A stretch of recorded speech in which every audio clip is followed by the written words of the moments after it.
Good morning, students. Today, now we are going to start compound interest. As we have discussed about the simple interest, तो simple interest में हमने बात की थी कि कुछ फिक्स टाइम इंटरवल के बाद जो पैसे या रुपीज जो होते हैं वो आपके प्रिंसिपल के ऊपर ऐड होने शुरू हो जाते हैं।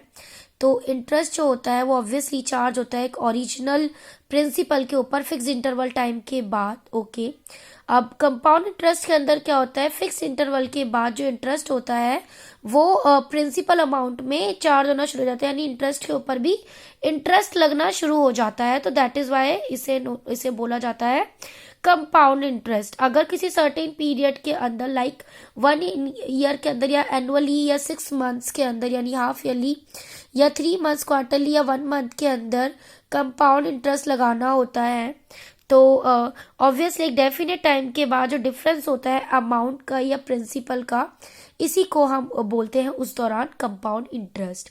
तो अब बात आती है, अगर इंटरेस्ट जो होता है वो कंपाउंडेड हाफ ईयरली तक होता है या सेमी एनुअली होता है, तो किस तरीके से रेट ऑफ इंटरेस्ट लगाया जाता है। तो रेट ऑफ इंटरेस्ट हो जाएगा R/2% हाफ ईयरली।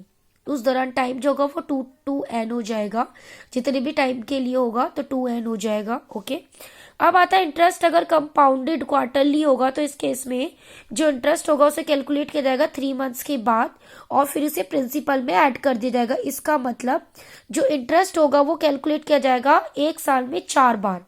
और अगर रेट ऑफ इंटरेस्ट R% होगा तो उस दौरान R/4% क्वार्टरली और टाइम जो होगा वो 4n होगा। ओके, अब यहाँ कुछ फॉर्मूलेज है for calculating compound interest. That is for a, if we have to calculate amount A, then we will use capital P bracket 1 plus R upon 100 raised to power n। n जो होगा जितने number of time के लिए लगाया जा रहा है interest वो टाइम होगा। फिर आता है कंपाउंड इंटरेस्ट का formula, that will be P into 1 plus R upon 100 raised to power n minus 1। फिर अगर हमें CI निकालना है यानी कंपाउंड इंटरेस्ट डायरेक्ट निकालना है, अमाउंट पता है प्रिंसिपल पता है, तो amount minus principal. Okay, so hope you have understood today's theory classes, students.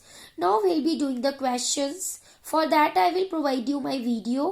So thank you, class.